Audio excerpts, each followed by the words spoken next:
Most soldiers fight for a home. Cadians were born to defend one. They did not train for war. They lived inside it.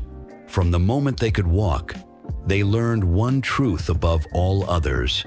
Hold the line. Do not break. Cadia did not fall because its soldiers failed.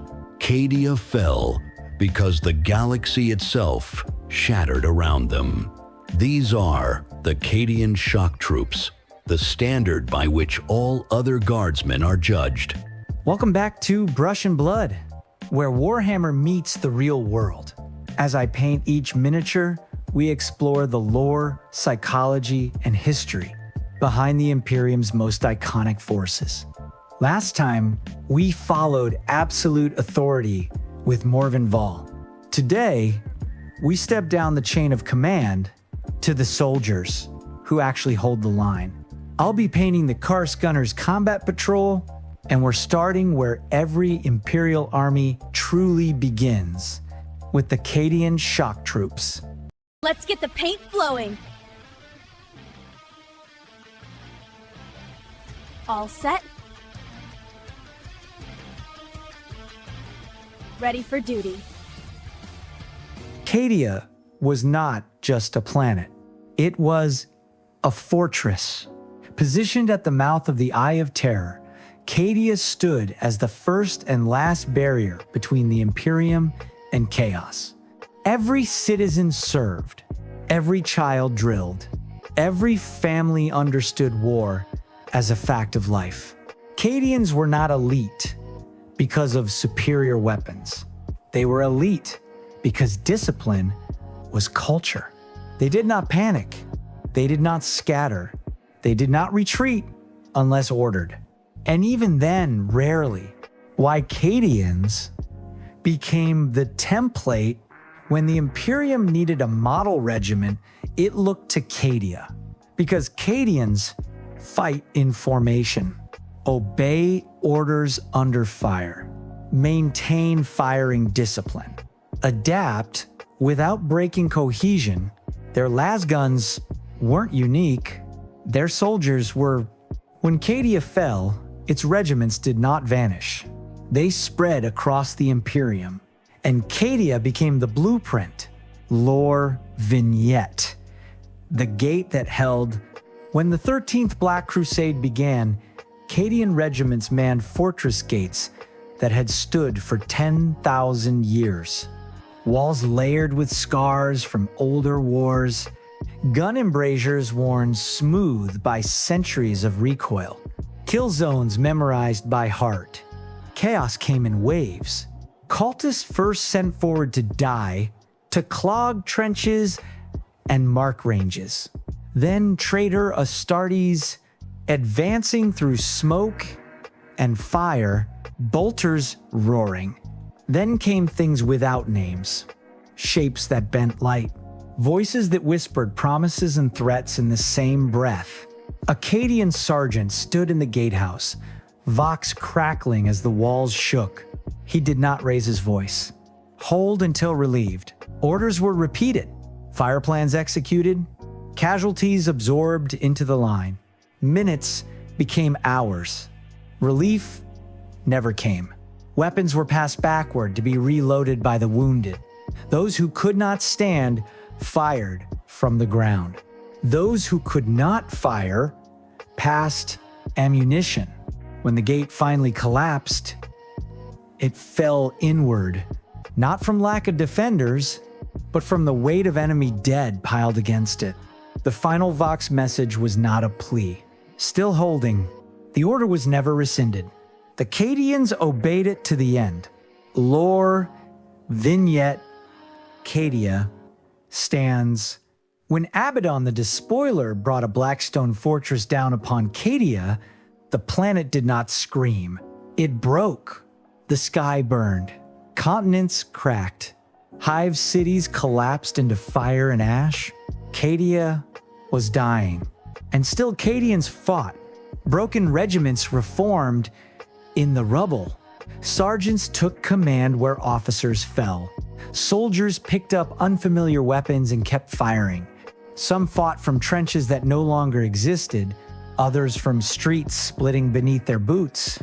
Some were buried alive and dug themselves free to rejoin the line. There was no victory left to win, only defiance. Across the ruins, Vox traffic filled with static until one transmission cut through. Not shouted, not pleaded, spoken. Cadia stands. Not an order, not a prayer, a statement of fact. Cadia did not stand because the planet survived. Cadia stood because its soldiers did not stop fighting until there was no ground left beneath their feet. Pop culture parallels the professional soldier. In games and anime, Cadians are the default infantry for a reason. They are the unit you rely on when everything goes wrong. In strategy games, they're the squad that holds objectives while elites push forward. The unit that absorbs pressure so specialists can operate. The one that keeps cohesion when the map collapses. They're the riflemen in tactical games who overwatch, cover retreats, and hold one more turn than expected. In anime, victory often comes not from strength, but from formations holding, signals obeyed, and soldiers staying in place when fear says run. That is the Cadian role. They are not the hero unit. They are the unit that makes heroes possible. They are reliable. And in war, fictional or real, reliability wins battles. Real-world parallels soldiers of the line. History is full of Cadians. In 1944, during the Battle of the Bulge, German forces surrounded the town of Bastogne. Inside were exhausted, undersupplied American troops. Cut off, cold, outnumbered. The enemy demanded surrender. The reply was one word: nuts. No speeches. No counterattack. Just soldiers holding the line because retreat was not an option. For days, they endured artillery, armor, and constant assault, not because victory was guaranteed, but because holding mattered more than survival. That is the Cadian mindset. Victory belongs to the force that refuses to move. The ones who obey, the ones who endure, the ones who don't run. Psychology of the soldier. The Cadian psyche is built around one phrase: endure. Psychologists call it adaptive resilience, the ability to function through trauma, exhaustion, and fear. Cadians don't deny fear, they repurpose it. Fear sharpens, focus, anger fuels, movement, and repetition becomes ritual.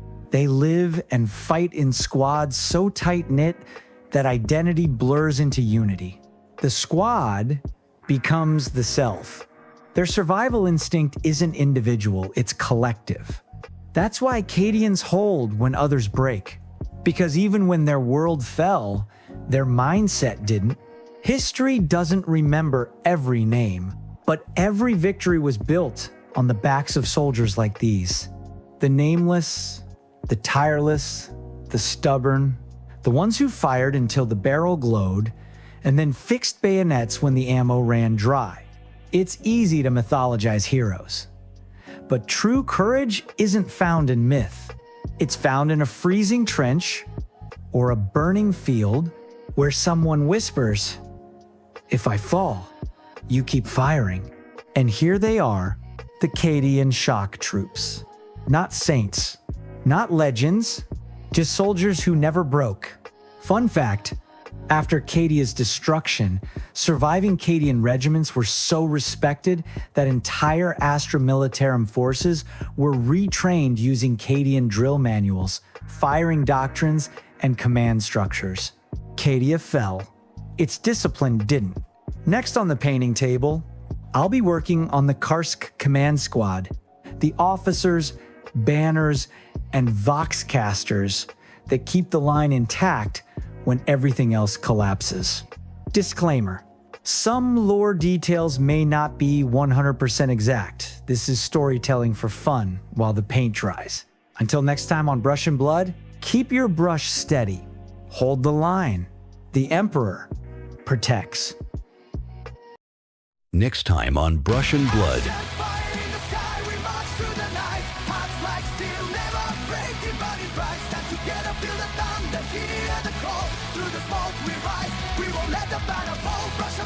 the Karsk Command Squad.